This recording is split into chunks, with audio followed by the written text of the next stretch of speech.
Hello students, मैं विक्रम सहजपाल आपके सामने हूँ।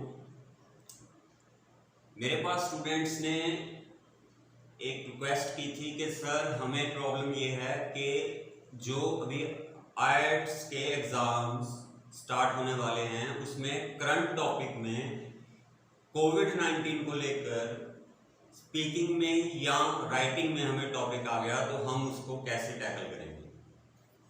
उससे डील करने के लिए सबसे बढ़िया मेथड, सबसे बढ़िया तरीका कौन सा रहेगा?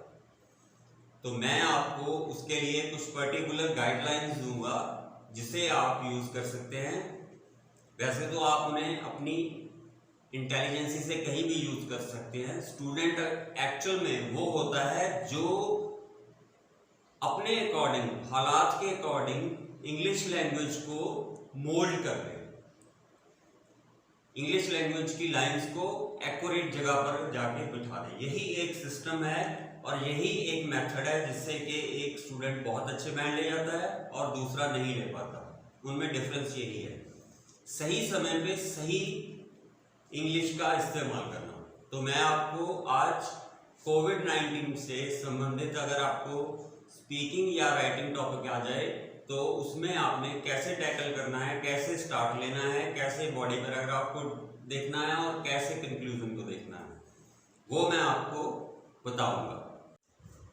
हमारे सामने टॉपिक है, सम पीपल से corona virus pandemic is a punishment for humans from nature, others reckon a particular country is responsible for it, discuss both viewpoints।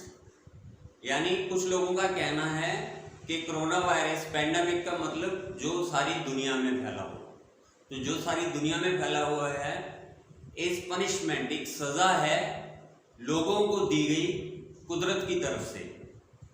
तो सबसे पहले टॉपिक को समझना बहुत जरूरी है कि ये एक सजा है जो लोगों को मिली है कुदरत की तरफ से, क्योंकि लोगों ने कुदरत का ख्याल नहीं रखा और उसकी रिस्पेक्ट नहीं की।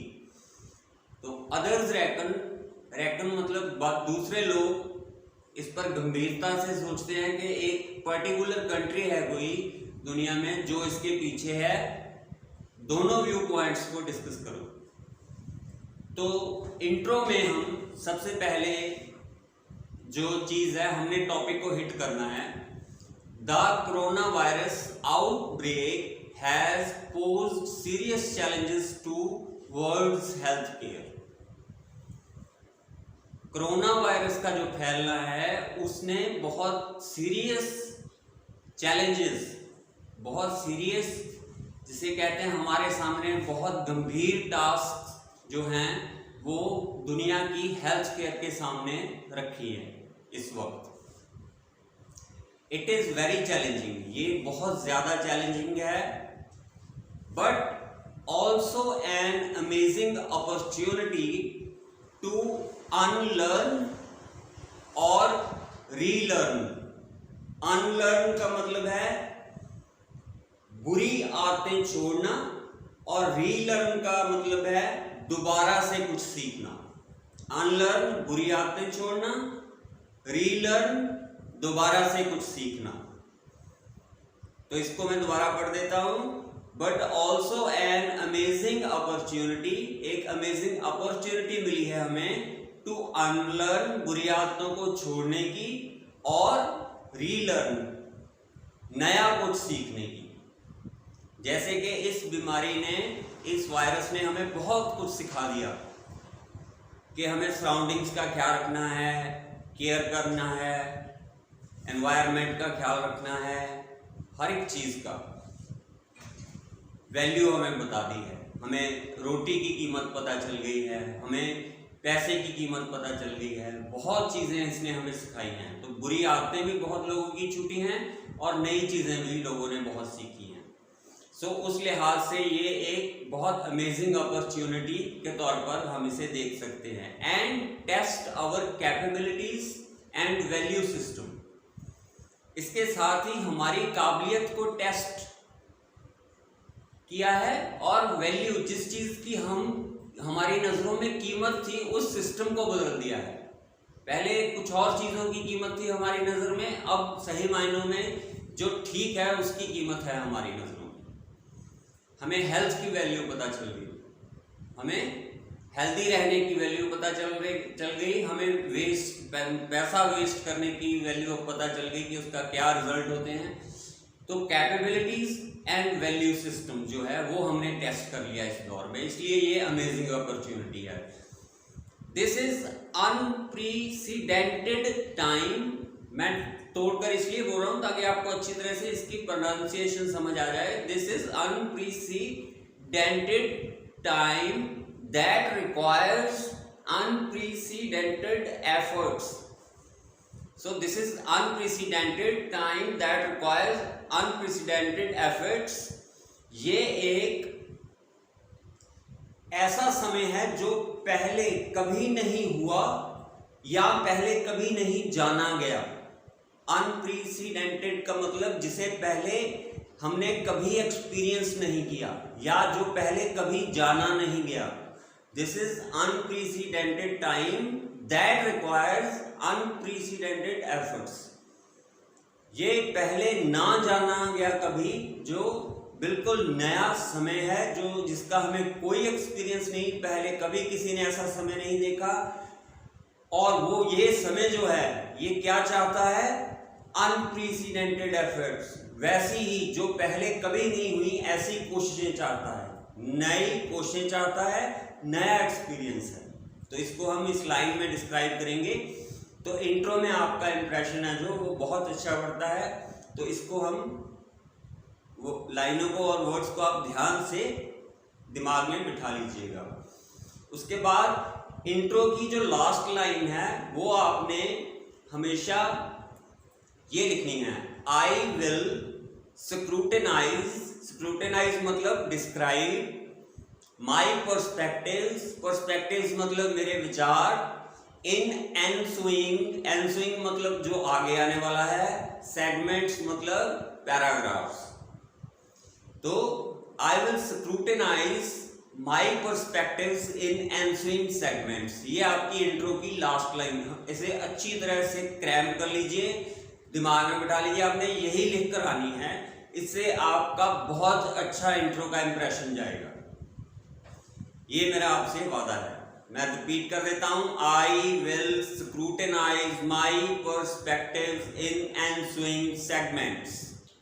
उसके बाद हम ये तो कोरोना वायरस को हमने हिट कर दिया टॉपिक को। उसके बाद बॉडी में फर्स्ट ऑफ ऑल पहली बात जो हम कहेंगे, the pandemic has pushed us into maintaining social distancing.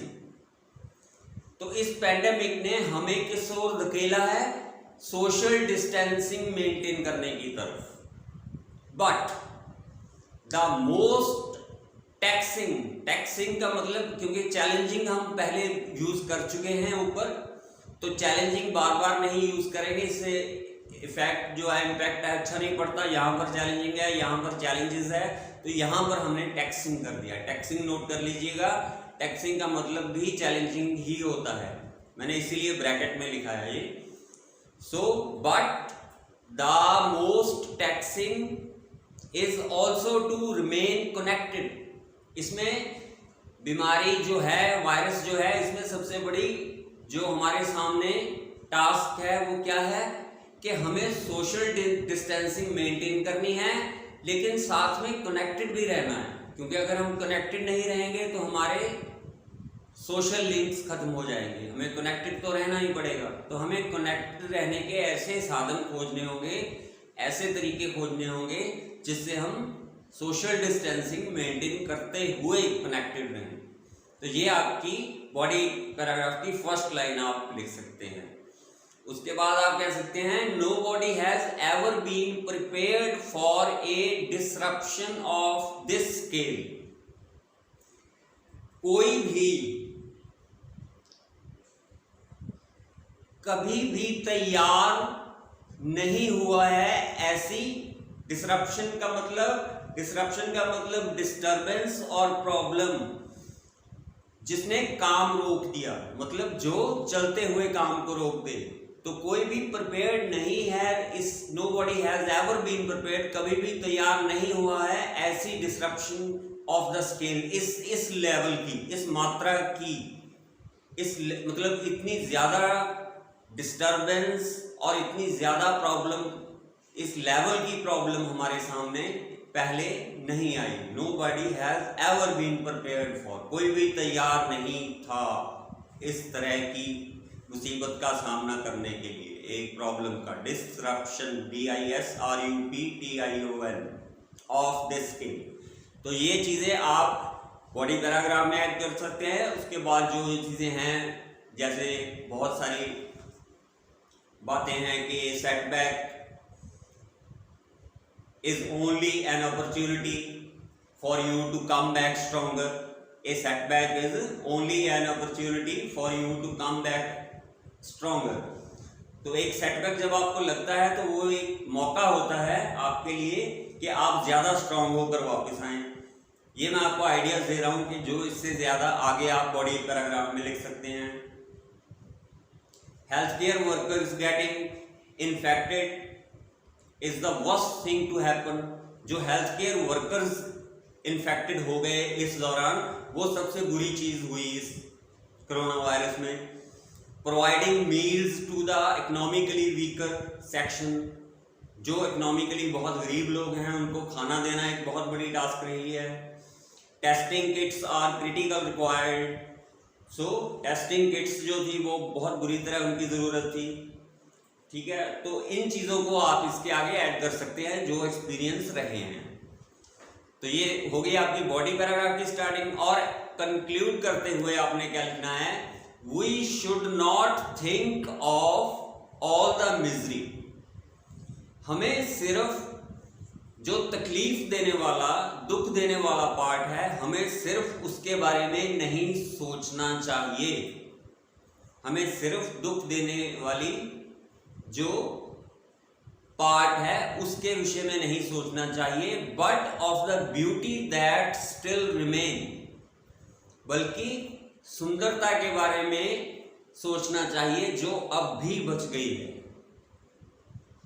तो ये आपका बहुत अच्छा, आपकी सोच और आपका सोचने का जो तरीका है, आपकी जो जिंदगी के प्रति आपका जो नजरिया है, आपका हॉरिजन है, आपका विजन है, आपका पॉइंट ऑफ व्यू है, वो दिखाता है कि हमें दुख की तरफ नहीं देखना चाहिए, अंधेरा हिस्सा जो है उसकी तरफ नहीं देखना चाहिए, जो रोशनी बच गई है उसकी तरफ देखना चाहिए, but of the beauty that still remain. उसके बाद there is a fear among millions today.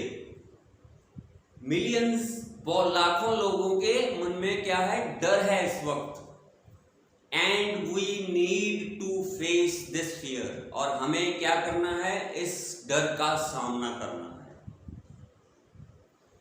हमें इस डर का सामना करना है। तो मीनिंग जो इन बिटवीन द लाइंस है इसमें सारा, इसमें मैंने आपको इंट्रो की स्टार्टिंग जो है वो मैंने आपको पूरी लिख के दिया है, और बॉडी कैसे स्टार्ट करनी है पैराग्राफ वो आपको बता दिया है, और उसके बाद कंक्लूजन में आपने क्या लिखना है वो बता दिया है। तो इससे आपका पॉइंट ऑफ व्यू क्लियर हो जाता है। इसमें आप ऐड कर सकते हैं कि कोई भी, we can not blame any single person or country for this pandemic disease or virus. हम किसी को ब्लेम नहीं कर सकते हैं विदाउट प्रूफ, बिना प्रूफ के। हमारा मतलब ये है कि हमारे सामने अगर कोई तकलीफ आई है, कोई मिजरी आई है, प्रॉब्लम आई है, तो उस वक्त हम क्या करें, हम अपना सारा ध्यान, वी शुड कंसिडर और we should think about the beauty that still remain. जो बच गई खूबसूरती है उसकी तरफ ध्यान देना चाहिए। और लाखों लोग जो डर में इस वक्त हैं उनको क्या चाहिए, इस डर का सामना करने की हिम्मत चाहिए। तो ये चीज़ इंपॉर्टेंट है। जो चीज़ इंपॉर्टेंट है उसके बारे में हम लिखते हैं। Think out of the box, वही बातें दोहरा के लिखने में कोई फायदा नहीं है। तो मैंने आपको यहाँ पर कई अच्छे वर्ड्स बताए हैं जिनसे आपका स्कोर बढ़ेगा, और मेरे ख्याल में ये आपके लिए चाहे स्पीकिंग में आ जाए चाहे राइटिंग में आ जाए, आप दोनों तरीके से इसको फेस कर सकते हैं। और मेरे साथ कनेक्टेड रहिए, बने रहिए। सब्सक्राइब कर लीजिए चैनल को। जिन्होंने नहीं देखा अब तक ये वीडियोस, वो मेरे पहले वीडियो भी देख लें, आपके लिए बहुत बेनिफिशियल होगा। मैंने आपसे कमिटमेंट की है कि मैं आपके इंग्लिश के लेवल को बहुत अच्छी, बहुत ऊंचाई पर लेकर जाऊंगा। ये मेरा वादा है आपसे, अगर आप मुझसे जुड़े रहते हैं तो। So be in touch. I'll promise you that you will be an eloquent or exceptional or outstanding speaker, writer, reader and listener. So believe me and be in touch. इसको लाइक कर ले और सब्सक्राइब कर ले।